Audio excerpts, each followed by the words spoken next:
Once again, welcome. We are so pleased to have you joining us this evening for this very important discussion. We are welcoming Jessie Lucas, who is the prevention education person from New Hope for Women. This is an organization that the Camden Public Library has collaborated with for a number of years, and we continue to be happy to support your very important efforts.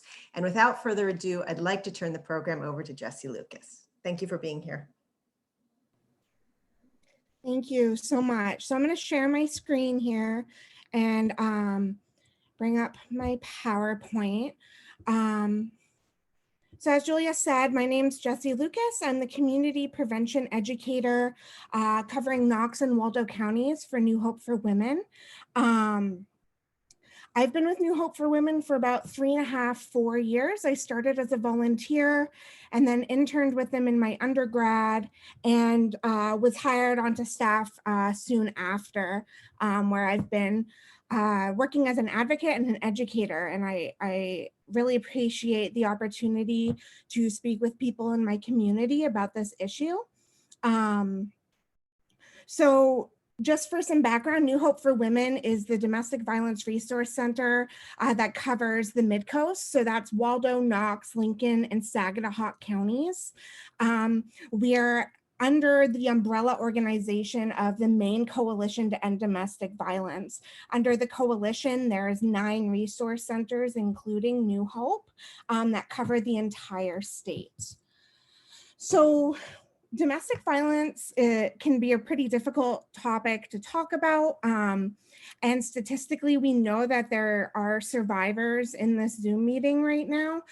So I just want to remind and invite everybody to take care of themselves. That this can be difficult to think about and talk about. If you need to take some time or even log off, I completely understand. I am an advocate, so if you need to reach out to me after the program, please feel free to do so. My email will be on the last slide. And if you see in this bottom right-hand corner, we also have our helpline number, which is staff 24/7 for people to call for support. And like Julia said, please feel free to enter questions into the chat. Because of the amount of time we have, I may wait to the end to answer all the questions, but if something comes up and it's kind of in the flow of what I'm talking about, I'll try and answer it in the moment. But if I don't get to it in the moment, I will be answering all questions at the end.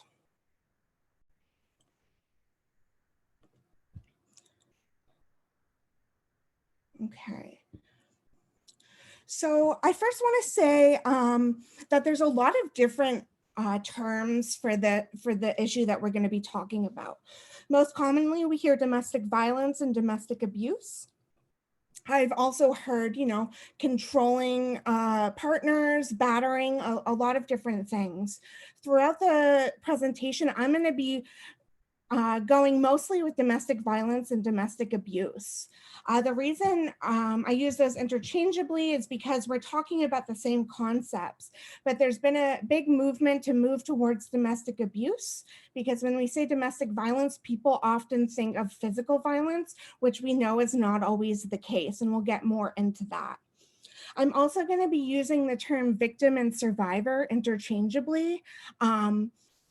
Survivor is the most common term that people use when talking about people who've experienced this, although I have worked with some people who've said, no, I am a victim of a crime and I want to be referred to as a victim.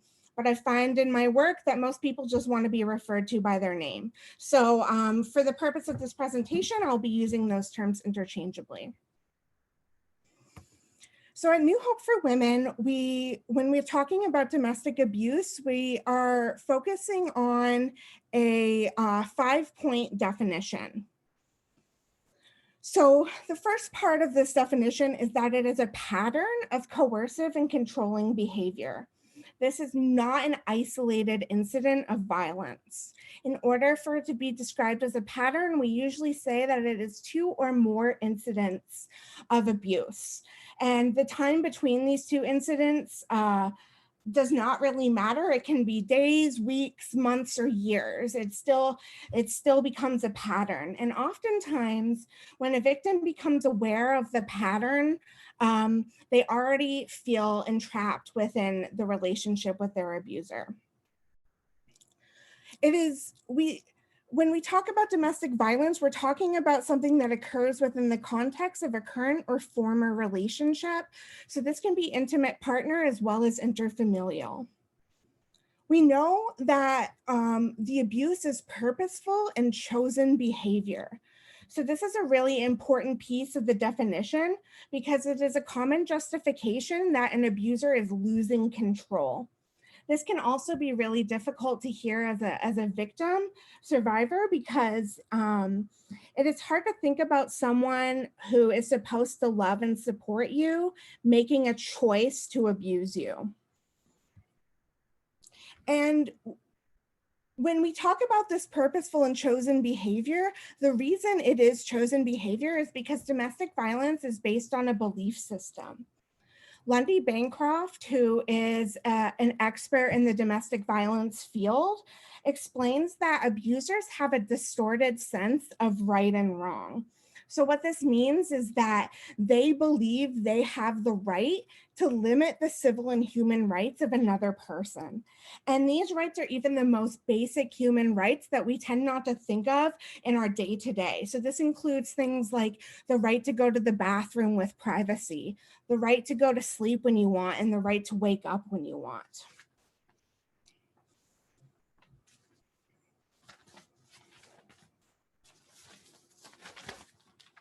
Excuse me, sorry. And so finally, the way an abuser is abusing their partner is they're using intimidating, threatening, or harmful behavior designed to create fear. So when we think about domestic violence, oftentimes people will think about violent or aggressive acts. And while this is definitely a piece of abuse, it is also more insidious and less overt tactics that affect the survivors day to day. And that behavior can make domestic violence harder to recognize or to name. All of these behaviors can cause trauma in a survivor. And in fact, domestic violence itself is an ongoing trauma. And we're going to talk more about what that means in the context of trauma and domestic violence throughout this presentation. So we know that controlling a partner is a choice that is learned, intentional, and works best in silence, which is why a big part of my job is to do community presentations such as this, to spread awareness about domestic violence and help the community better come together to support survivors. I want to talk a little bit about the scope of the problem, both in the US as a whole, as well as right here in Maine. So the CDC found that 1 in 4 women and 1 in 10 men have experienced contact sexual violence, physical violence, and or stalking by an intimate partner in their lifetime. They also found that over 43 million women and 38 million men have experienced psychological aggression by an intimate partner in their lifetime. And right here in Maine, in 2020, all of the resource centers advocates under the Maine Coalition to End Domestic Violence worked with a total of 12,516 people statewide. And of those, New Hope for Women worked with about 1,200. We also found that the DVRC's Domestic Violence Resource Centers under MCEDV reported an increase between 2019 to 2020, an increase of phone calls with survivors. It was an increase of 24%, as well as a 22% increase of the time we spent on the phone with the survivors.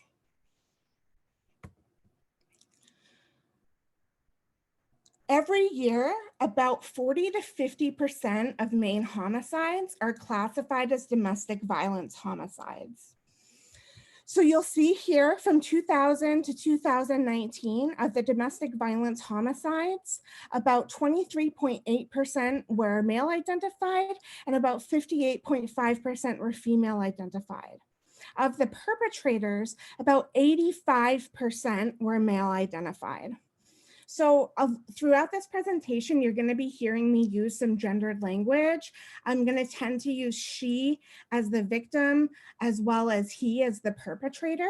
While we know that domestic violence can happen to anybody, regardless of gender, we know it is still a gender-based crime where male perpetrators are abusing female victims. So I will be using he and she. I also will intermittently be using they, them pronouns, as well as same-sex pronouns to recognize the experiences that LGBTQ+ people have of domestic violence. In fact, a study found that 54% of trans individuals in the US have experienced intimate partner violence at one point in their life. Another thing I just want to mention is that these statistics are really on a binary. Female and male was determined after death, so it is possible that some of these victims identified a different way.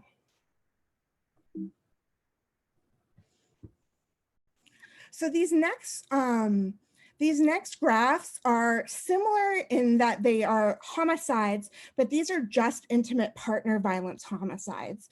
So the slide before was domestic violence homicides, which includes intimate partner as well as interfamilial, where this is just intimate partner. And what you'll notice is that the number of male identified victims goes down. The reason for this is that when we look at intimate partner and interfamilial, we're seeing that men are also killing their male family members.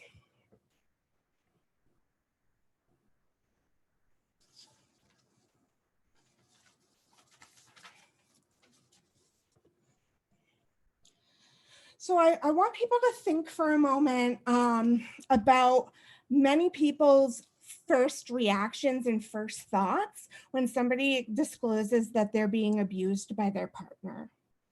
Oftentimes, as a society, when we find out somebody is being abused, our first gut reaction is to tell them to leave. Why don't they leave? They should leave. And when we think about the risks of staying with an abuser, it makes sense that we would want them to leave. So I would love for people, if you're available to write in the chat, what are some of the risks that somebody faces if they stay in a relationship with an abuser?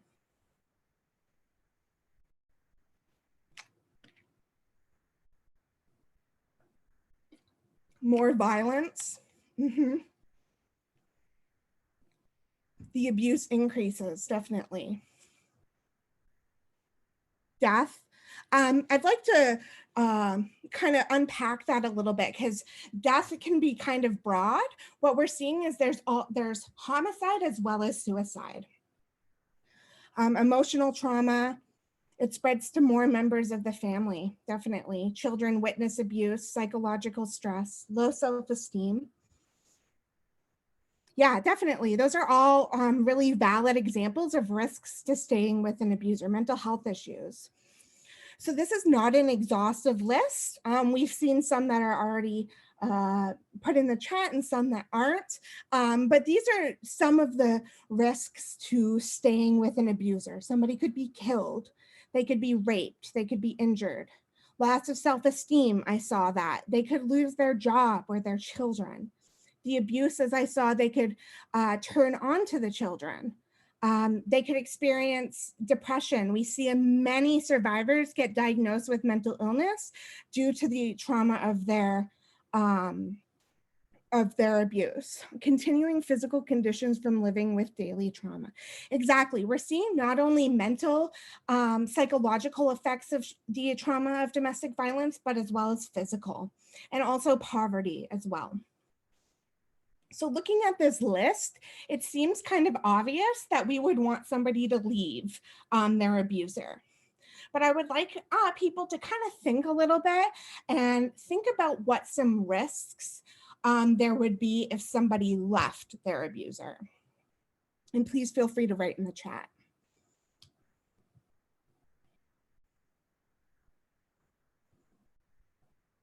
Same as staying. Yeah, exactly. Nearly everything, lack of financial resources, losing connections to family and friends, can be killed. Stalked, yeah, increase of poverty, definitely. So we know a lot of things can happen if they leave as well, right? They can also be killed. In fact, studies have found that the 6 months to a year after leaving an abuser is when a victim is most likely to be murdered by their abuser. They can still be raped. They can still be injured. And as Julie said, all of these things can still happen, if not more, if somebody leaves their abuser. So that's why at New Hope, we don't focus on getting people to leave. We focus on working with them on a safety plan. So we know that a safety plan is going to be unique to each individual person because everybody experiences trauma in a different way. But this is a list of some potentials to put that we would put in a safety plan.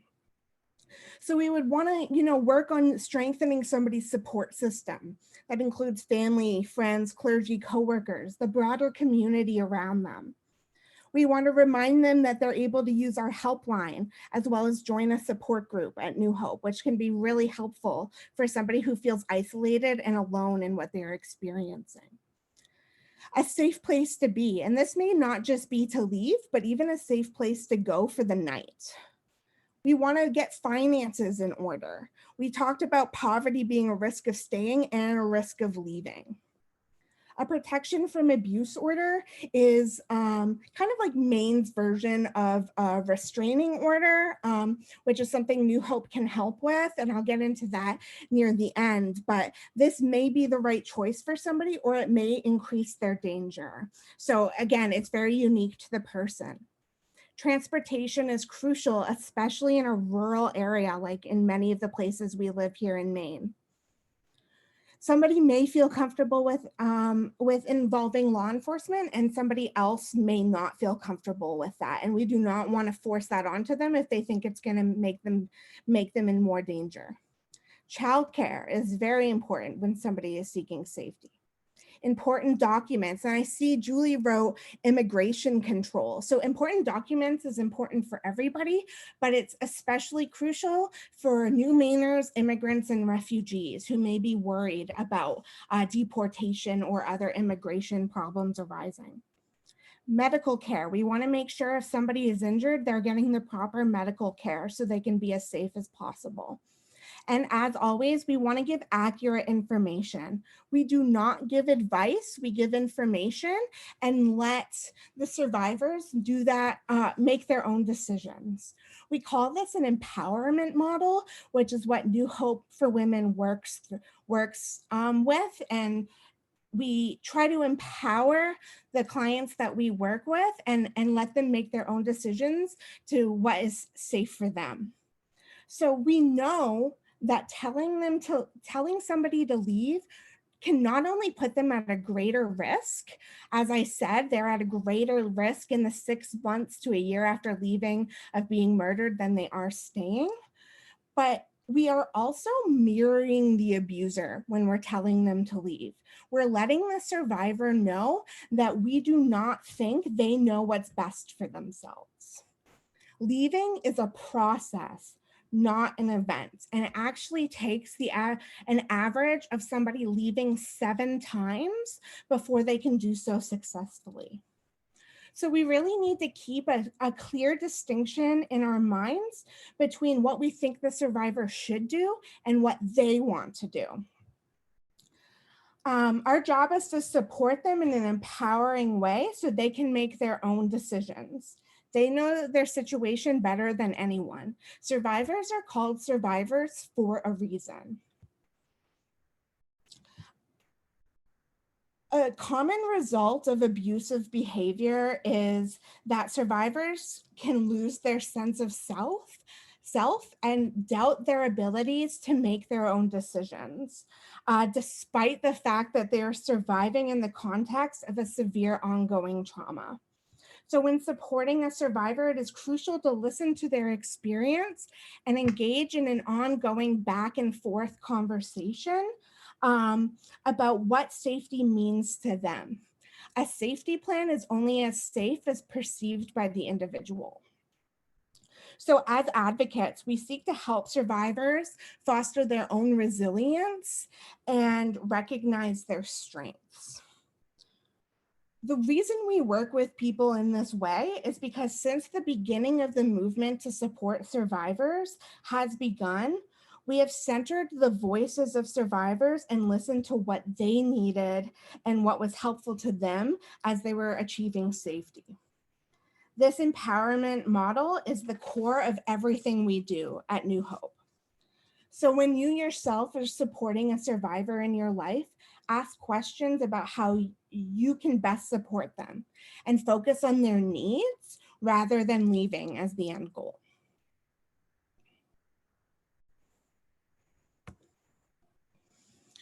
So a lot of times we hear justifications for why abusers abuse their victims. So obviously there's many justifications people say, but I'm going to go over some of the most common ones that I hear in my work.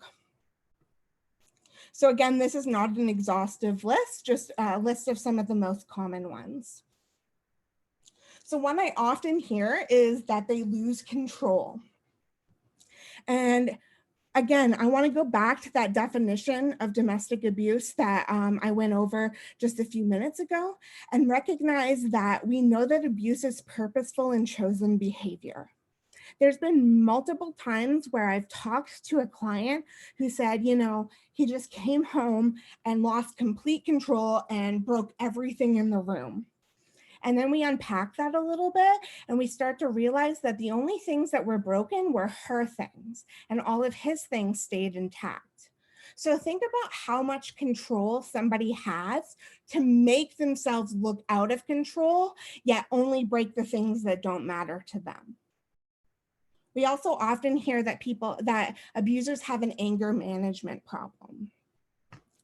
When people have an anger management problem, it affects every aspect of their lives. It affects their relationships with their families, their friends, their employers and coworkers, where oftentimes an abuser is only seemingly angry with their partner, which is why many victim survivors of domestic violence tend to blame themselves for the abuse that is happening to them because they're seeing their abuser be absolutely fine with everybody else in their lives. So they can start thinking, well, it must be me because he's fine with everybody else.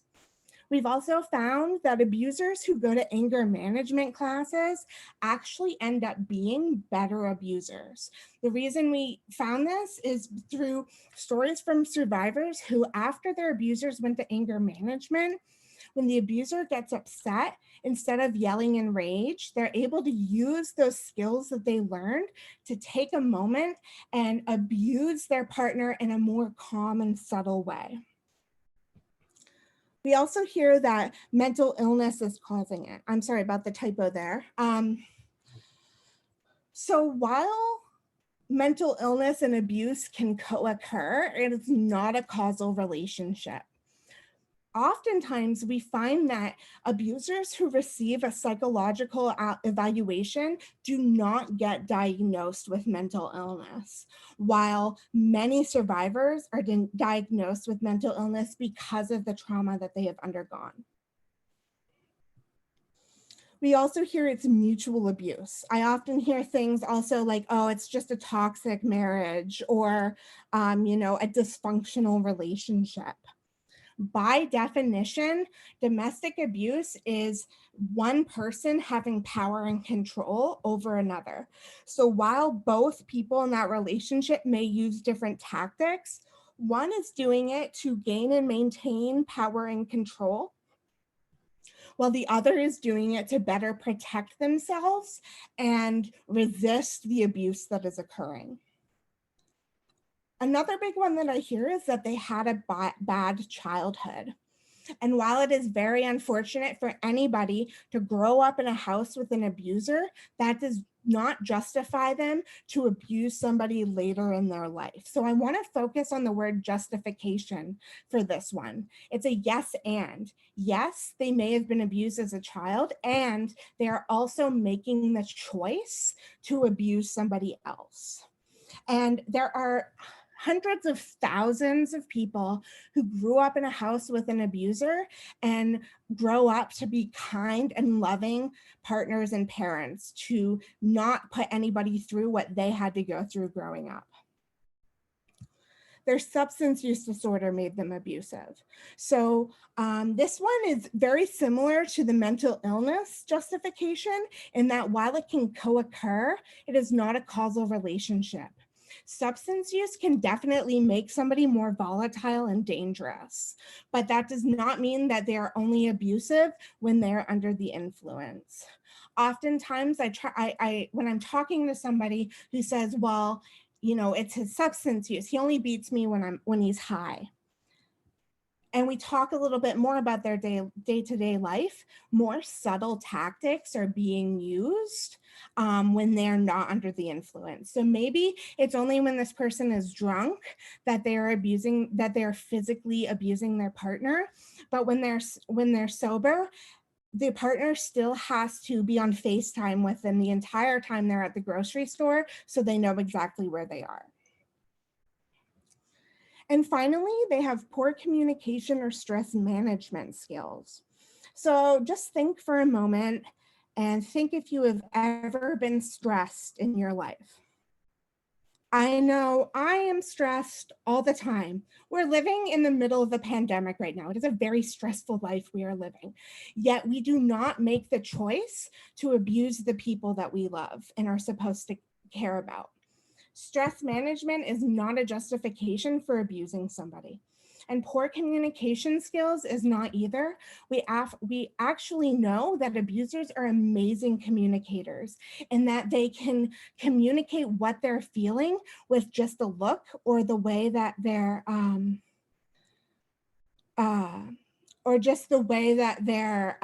driving into the driveway. I am seeing a question about guns, and that is a really great question. I am gonna keep going, and I'll answer that at the end of the presentation. But thank you, Shirley. That's a really great point.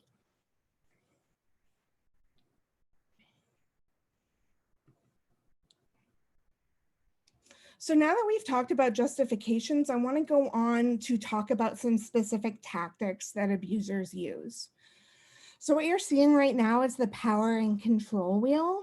This wheel was developed in the 80s by a group of survivors who were kind of getting together to support each other. And while they were, getting together in these groups, they started thinking to themselves, like, are we all married to the same man? Because all of our experiences sound so similar, and the ways they are abusing us are the same. So they created this wheel to get a better look at how an abuser is controlling. So when we look at the middle, we see power and control. Abusers abuse so they can gain and maintain power and control. And this power and control is not something that they want. It's something that they need and feel entitled to having. On the outside, this outside band, we see physical and sexual violence. The threat of physical and sexual violence is kind of what holds it all together. So whether they have used this type of violence in the past, multiple times, one time, or not even ever, that threat is always there. Abusers are going to use the minimum amount of tactics they need to gain and maintain power and control. And as it goes on, when those tactics don't work, they tend to escalate. So these spokes around the wheel are different tactics that abusers use. So we're seeing emotional abuse, isolation, minimizing, denying, and blaming. So we see a lot of what's called gaslighting in this, right? The idea that somebody is kind of making somebody feel like they're losing their mind by minimizing or saying they didn't do something when they did. Using children. For parents, this is a big one. A lot of abusers use children as pawns to gain and maintain that power and control. we see using male privilege. And I'm going to talk about privilege and oppression in more detail in a few slides. I do want to mention that there are many variations of this wheel. This is the original one. And oftentimes they have changed using male privilege to just privilege to be a little bit more gender neutral and broad, because we know all types of privilege can be used to further abuse someone. Economic abuse is a really common one that we're seeing, and using coercion and threats and using intimidation. So this wheel can be found online. All you have to do really is Google power and control wheel and it'll come up. It's a great tool to have when talking about domestic violence and really thinking more about the issue. I also want to mention that this was made in the 80s. So one spoke that is kind of missing is technology, because it wasn't as pertinent at that time, but technology is being used more and more every day to further control survivors of domestic violence.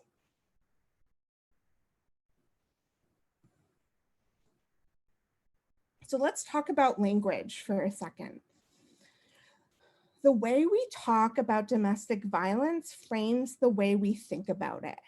And if we're not holding people accountable for their actions, then we tend to fall into that victim blaming cycle. And this can happen very subtly and in an overt way. We can hear things like, well, why don't you leave? And that's pretty overt of, well, this is your fault, you should leave. This is your fault for not leaving. And we hear things happen in a more organic way. So I'm going to go over that on this next slide. So say I'm in a conversation with one of my friends and I hear them and they tell me that John hit Jane. So then I'm like, oh my God, I can't believe that. I go to somebody else and I say, did you hear that Jane was hit? So then as the game of telephone kind of goes on, it goes from Jane was hit to Jane is an abused woman. Well, when we think that Jane is an abused woman, we're going to start thinking, well, Jane should leave. And then Jane doesn't leave. And we start asking, how can Jane expose the children to this? So if somebody can write in the chat, what just happened here?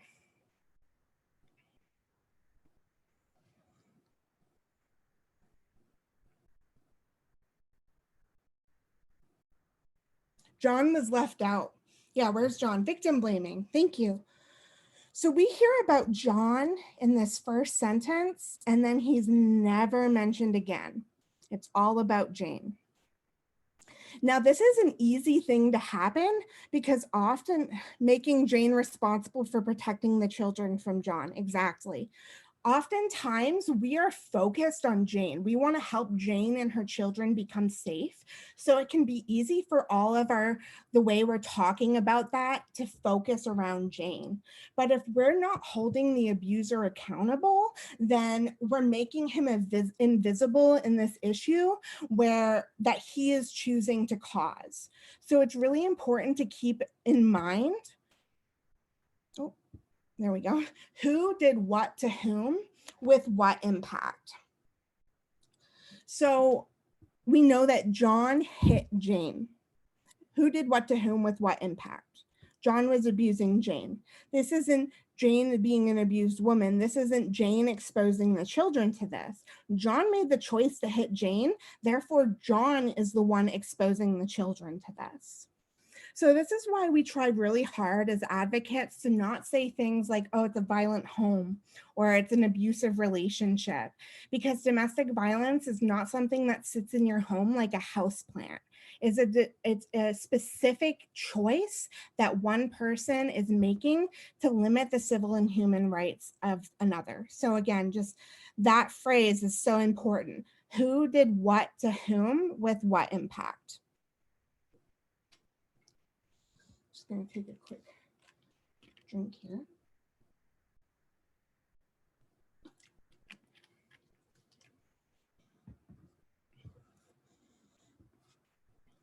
So when we talk about trauma in the DV world, we really work with two definitions of trauma.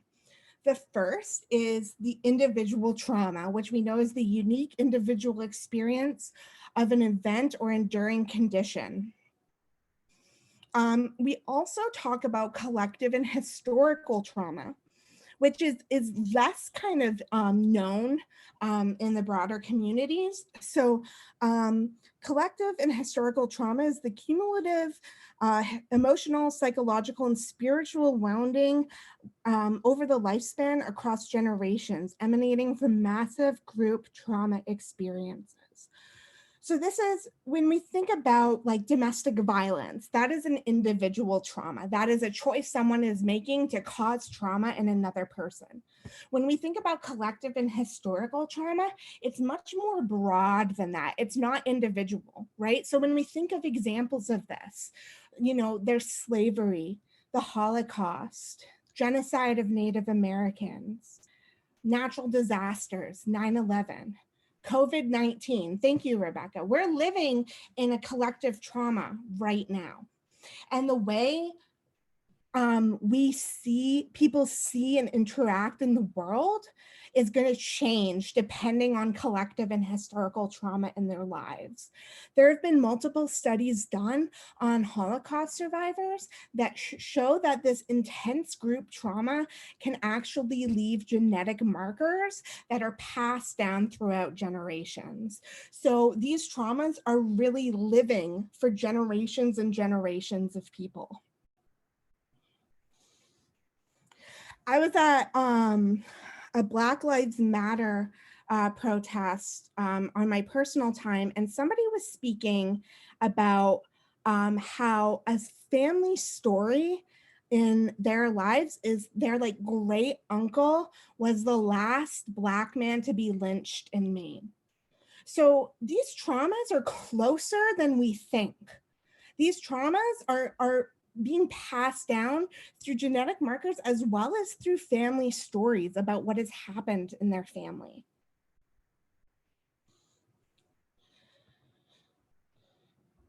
So when we talk about trauma in the context of domestic violence, we know that the trauma is not an isolated incident, right? It's an ongoing trauma. And the way people tend to look at domestic violence as a trauma is much different than other types of trauma. So take a moment and think about how communities respond to people who've experienced a trauma like a car crash or a house fire. Oftentimes, the community comes together to support that person in amazing ways, which they should.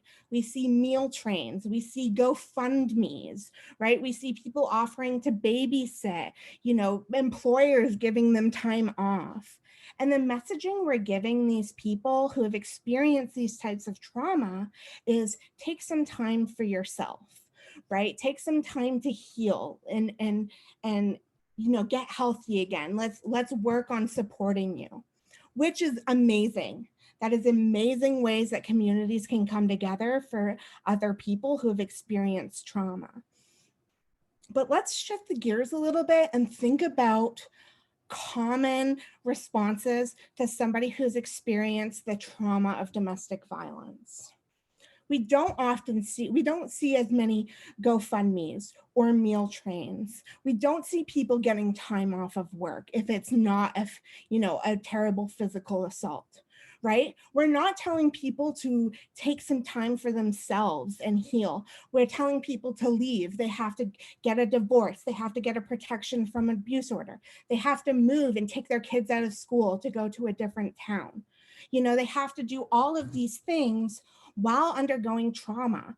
Domestic violence is like getting into a car accident every single week. It's ongoing, terrible trauma, and we expect a lot from the people who are experiencing it. We see avoidance. Bystanders don't want to get involved. Historically, and for so long, domestic violence is seen as a family issue. What happens in their house is their business and we don't get involved, which is why presentations like this are so important, so we can bring the community together to better support survivors and spread awareness about this trauma. Thank you, Julie. That's a really great point.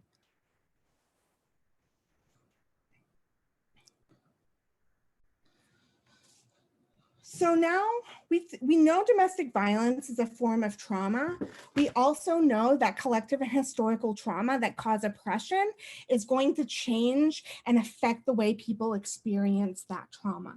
So this quote by Audre Lorde, who's my favorite writer, within the lesbian community, I am Black, and within the Black community, I am a lesbian.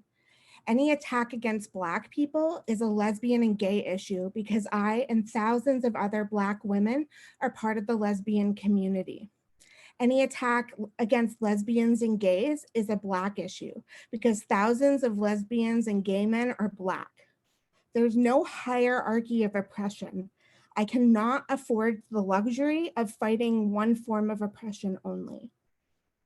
So we know that different types of oppression and privilege are going to intersect with each other.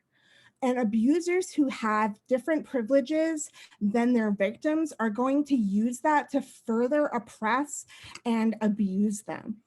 So when we think about domestic violence as a form of trauma and oppression, we cannot hope to end domestic violence if we're not also simultaneously working to end all forms of oppression, including racism, sexism, homophobia, transphobia, poverty, and ableism, and many, many other forms of oppression. Because all of these different ways people are oppressed are going to be used against them by their abusers. Like I said earlier, trans folks are over half the population of trans people in the US have been abused by an intimate partner. That is not a coincidence that trans people also experience a lot of oppression within our society. And these look different, whether it's LGBTQ plus threatening to out somebody, or people who are Black being scared to work within the justice system, because of their historical and collective trauma that they've experienced and the oppression that they see every day.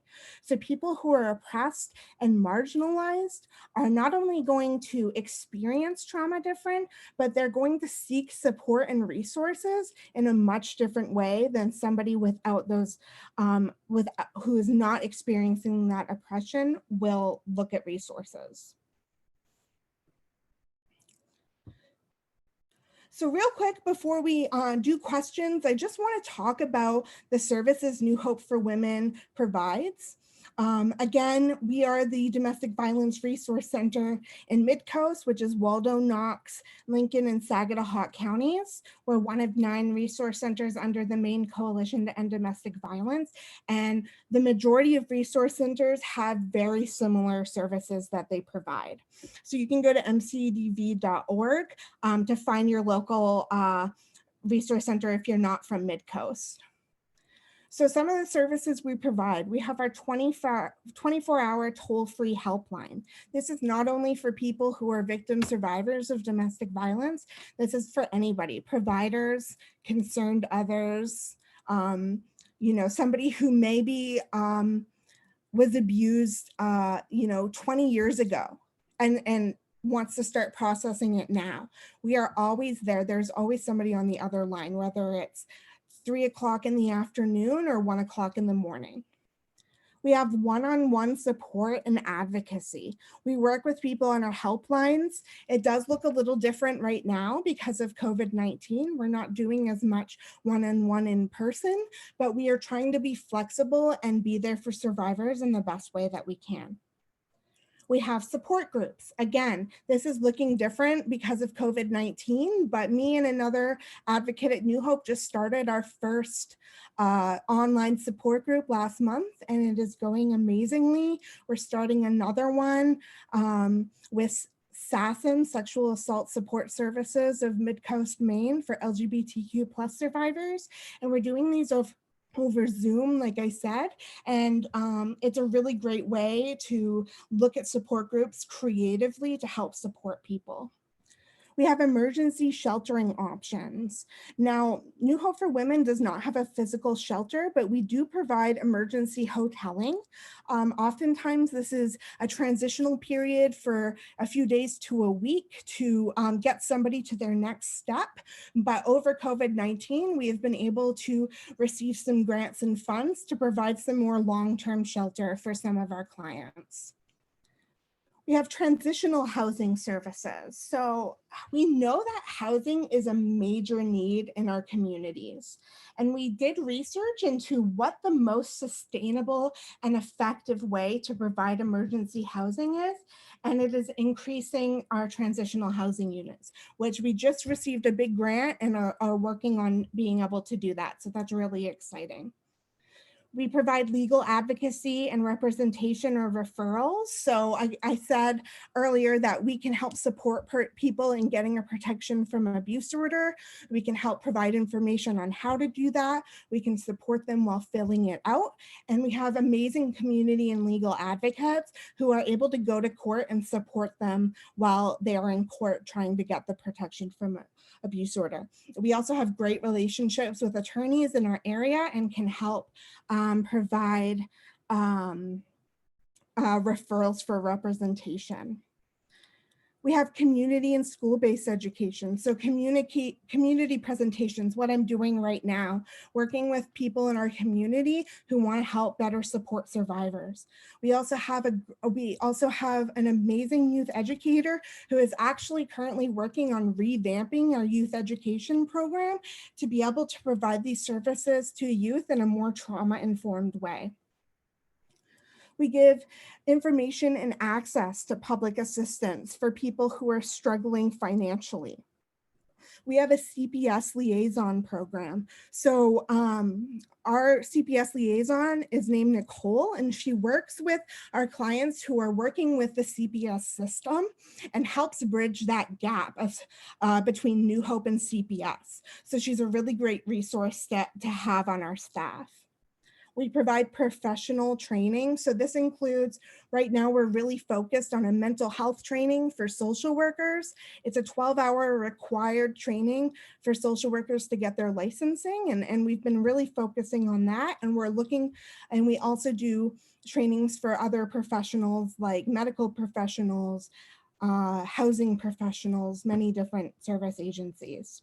And we have collaborative initiatives. We try to work with the other agencies in our community and our state to provide a more holistic way to support survivors. So that is what I have for you. Let me just check the time. So we have about 10 minutes. I want to go back to Shirley's question about the guns in the house. This is a really great question. We found that many statistics, including found by the Educational Fund to Stop Gun Violence, have shown us that a woman is 5 times more likely to be killed when there's access to a gun in the household. Over half of all domestic violence homicides are committed with guns.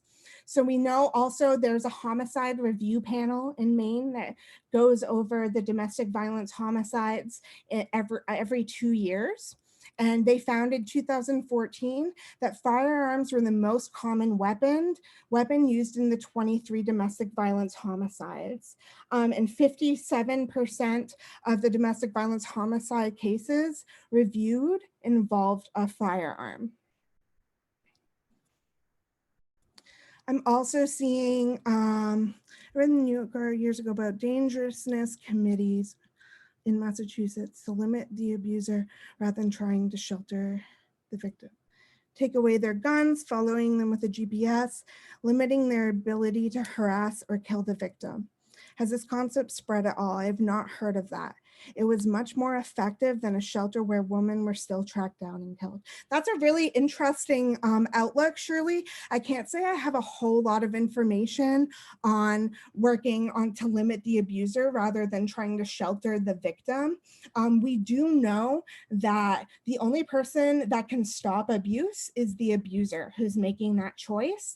And community coordinated responses can help interrupt that abuse. So we are survivor focused as of right now. And we are going, excuse me, sorry. And as far as I know, that's how New Hope runs. Just because while this can be a great outlook, a lot of times focusing on the abuser may not be what the survivor wants. So this can be why many survivors do not want to involve law enforcement, because they don't want their abuser to get arrested. They still love their partner and they don't want that intervention. So we try to honor what the survivor wants and try to, you know, take their lead in helping them feel as safe as possible. Yep, advocate accompaniment to emergency rooms. Thank you, Julie. I forgot to mention that. So there's something at, there's a program through hospitals in Maine for sane and forensic nurses to provide a forensic exam for somebody who has been assaulted by a partner or sexually assaulted. And the Sexual Assault and Domestic Violence Resource Centers have developed a program where we're able to help support a survivor in doing that. Yes, pre-COVID, we were able to go to the hospitals and be with them. These exams can take up to 8 hours and we'll be with them as long as they need. And right now we are, we can do it by phone, and sometimes we've been able to do it by Zoom as well.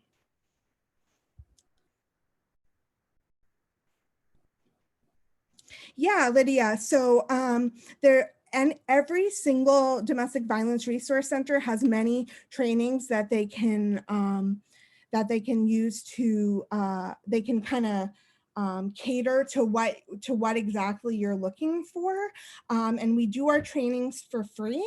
So if you have an agency or a community group that you'd like to do a presentation with, please don't hesitate to email me, jlucas@newhopeforwomen.org. And we have many resources, especially for working with children. Unfortunately, you know, with an hour, I wasn't able to cover every single thing in the presentation, so I kept it kind of broad, but we definitely have a lot of resources in supporting children who are experiencing abuse as well as witnessing abuse. So please reach out to me if you're in Midcoast or any of the other resource centers if you're in a different county. I'd also recommend the book When Dad Hurts Mom by Lundy Bancroft. It's a really great resource to have as well. There's also another book, I think Batterer as a Parent by Lundy as well. So those are some good resources to have. Are there any other questions?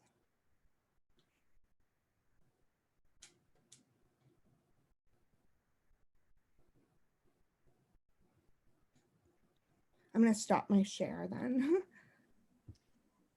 Jessie, thank you so much. I really appreciate how clear and concise your presentation was, and you know, the statistics that you provided really shed a lot of light on the gravity of the problem and the expansiveness of the problem. And you know, thank you again for just such a comprehensive introduction of all the resources that New Hope for Women offer. And you know, thank you for your time. This has been a very, very informative program, and I again encourage those of you who joined. I see some little clapping hands and lots of thanks coming in to the chat box. For those of you who appreciate what a valuable amount of information Jessie was able to relay to us in this program, I encourage you to share this. I'll be posting it on the Camden Public Library Program's YouTube channel by tomorrow morning, and there'll be a link on there and you can share it with anyone you think would benefit from this great information. Thanks again, Jessie. I hope to work with you again in the future. Yeah, thank you so much. All and right. Thank you everybody for coming. Best wishes to all. Stay nice and warm. Take care. Bye-bye.